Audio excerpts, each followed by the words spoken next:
सेवा जवाहर दोस्तों, मैं राहुल खन्ना के इस वीडियो में आपका स्वागत है। दोस्तों, आज का टॉपिक बड़ा ही इंटरेस्टिंग है।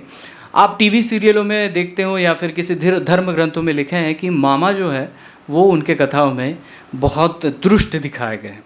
एक्चुअली दुष्ट दिखाए गए हैं। आप बात करेंगे कंस मामा की, आप बात करेंगे शकुनी मामा की, तो ये मामा जो लोग हैं ये भांजे को भड़काते हैं, फिर यही स्टोरी सामने निकल कर आती है। लेकिन मामा को समझने में हमने बहुत ज़्यादा दिक्कत कर दी एक्चुअली। आप किसी भी धर्म के कौम के हो, मेरा वीडियो अगर देख रहे हो तो पूरा देख लीजिए। मामा की थ्योरी जो है वो आपको समझ में आ जाएगी। एक्चुअली ये ग्रंथों में मामा को कैसा दिखाया गया वो उनके रिचुअल्स के ऊपर है, उनके संस्कृति के ऊपर है। ट्राइबल कल्चर और ट्राइबल संस्कृति ये भिन्न है। ये कहीं पे भी लिखी नहीं गई, लेकिन वहाँ के लोगों के दिमाग में ये होती है, इसलिए अलिखित संस्कृति भी इसे बोलते हैं। इस संस्कृति में क्या होता है इसको ज़रा डिटेल से जानेंगे। देखिए, गोंडियन समाज और बाकी ट्राइबलों के अनुसार मामा एक महत्वपूर्ण व्यक्ति है जो उस व्यक्ति के, उस भांजे के इर्द गिर्द में घूमते रहते हैं। चाहे मामा आपके गरीब है, चाहे मामा आपसे भी रिच है, लेकिन मामा मामा होते हैं।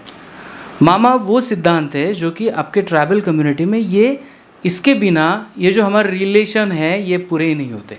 माँ को अगर कोई प्रॉब्लम होता है तो सबसे पहले दौड़ के अगर कोई आता है तो वो मामा आता है।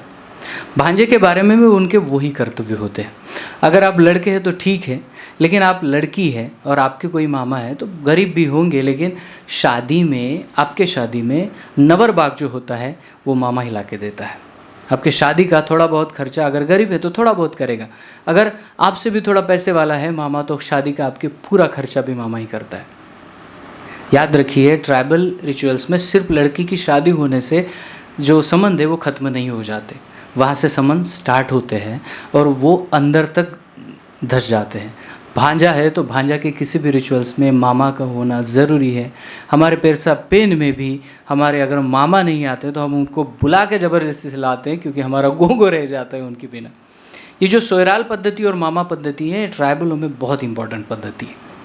अगर आप किसी को अनजाने में भी मामा बोल देते हैं तो आपके माँ के भाई का दर्जा उनको लग जाता है। और वो आज भी आप देखेंगे, हम सभी लोगों के पैर छूते हैं और आशीर्वाद लेते हैं, लेकिन मामा भांजे को अपने पैर छूने भी नहीं देते, मामी भी अपने भांजे को पैर छूने भी नहीं देती। इसका मतलब ये है कि मामा भांजे में जो रिश्ता होता है वो एक दोस्त का रिश्ता होता है। मामा अपने अनुभव अपने भांजे को सिखाता है और भांजा उसी अनुभव को लेकर वो भी आगे चलकर मामा का रोल अदा करता है।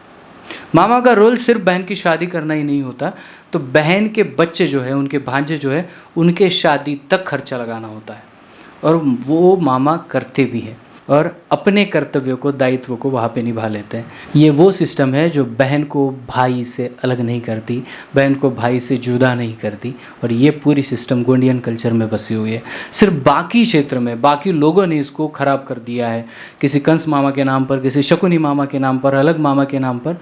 ऐसे मामा गोंडियनों में नहीं है। कुछ भी करेंगे वो मामा, लेकिन अपने दायित्व को, अधिकार को, अपने कर्तव्य को निभाते रहेंगे। तो ये सब चीज़ें बाकी लोगों में उल्टी क्यों है? क्योंकि इसको उल्टा ही दिखाया गया है। ट्राइबल लोग पूजा करते वक्त एंटी क्लॉकवाइज घूमते हैं, तो बाकी लोग पूजा करते वक्त क्लॉकवाइज घूमते हैं। ट्राइबल लोग जिसको मुंदसूल सर्री बोलते हैं, त्रिशूल बोलते हैं, उसको ही लोग तीन तिगाड़ा काम बिगाड़ा बोलते हैं। ट्राइबल लोगों का जो नंबर है 750, वो गोंडियन लोगों में फेमस है और उसको ही बहुत ज़्यादा प्रमाण में लिखा जाता है और देखा जाता है। लेकिन अगले समाज में उसी नंबर को आप देखेंगे तो उसे 7.5 ही बोल के धुतकारा जाता है।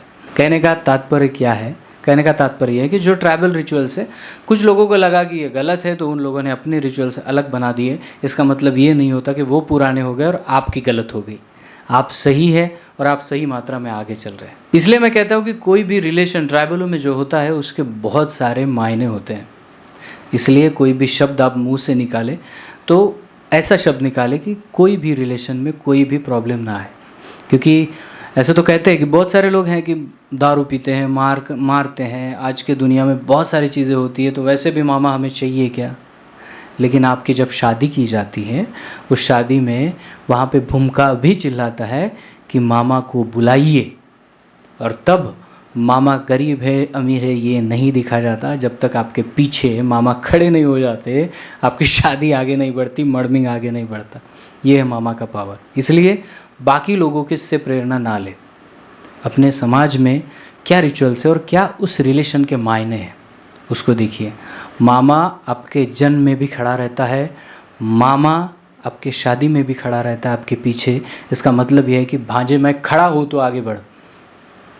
और जब आप गुजर जाते हैं, आपकी मौत हो जाती है, तब आपकी जो सकुली है, जिसे सकुली बोलता है, स्टैंड जिस पे आप को डाल के ले जाने वाले, वो स्टैंड भी मामा के यहाँ से बांधा जाता है। कहने का तात्पर्य यह है कि आपके जन्म से एंडिंग तक मामा आपके साथ बने होते हैं, आपका आधार स्तंभ बनकर। बाकी लोग मामा को क्या बोलते हैं और कैसे देखते हैं और उसको दूषित करते हैं, इसके बातों में ना पड़िए। मुझे एक कमेंट आया था, जिस कमेंट को लेकर मैं ये वीडियो बना रहा हूँ। ये कमेंट था कि मामा को लेकर बाकी लोगों में भ्रष्टता क्यों है, हमारे यहाँ तो मामा को बहुत रिस्पेक्ट है। तो इसी कमेंट को लेकर मैं यहाँ पे वीडियो बना रहा हूँ कि मामा का रिलेशन में बहुत ज़्यादा इम्पोर्टेंट होता है। तो इसको संभालिए, चाहे आपके वो ससुर ही क्यों ना हो, वो आपके मामा ही लगते हैं। तो इसलिए सभी मामा और भांजों को यहाँ से मैं इस वीडियो को समर्पित करना चाहूँगा। रिलेशन में ये जो थोड़ी सी दुविधा है, इसको निकाल सकते हैं। चाहे कोई भी हो आपके परिवार में, भले ही वो गलत कर रहा है, भले ही वो आपको गाली गलौज कर रहा है, उसके जैसा आपको नहीं करना है। आपको वो रिश्ता वहाँ तक लेके जाना है जहाँ तक वो रहेगा। ये बात तो कहते हैं कि पानी कितना भी गंदा हो जाए, आग बुझाने के तो काम आ ही जाएगा। तो इसीलिए अपने रिलेशन को बचाइए, अपने सगे संबंधी को बचाइए। हो सकता है आपकी बातें उनको और उनकी बातें आपको अच्छी ना लगती हो, लेकिन रिचुअल्स में ऐसे लोगों की ज़रूरत होती है जो आपके ब्लड रिलेशन में आते हैं। इसलिए सभी अपने संबंधियों का, अपने रिलेशंस का ध्यान रखिए। इससे ही आपका परिवार, आपका समाज मजबूत होने वाला है। तो अपने गोंडियन पद्धति से इस रिलेशन को आप पकड़ के चलिए। मिलता हूँ अगले वीडियो, अगले टॉपिक के साथ। तब तक के लिए जय सेवा, जय जोहार, जय आदिवासी, जय गोंडवाना, जय भीम।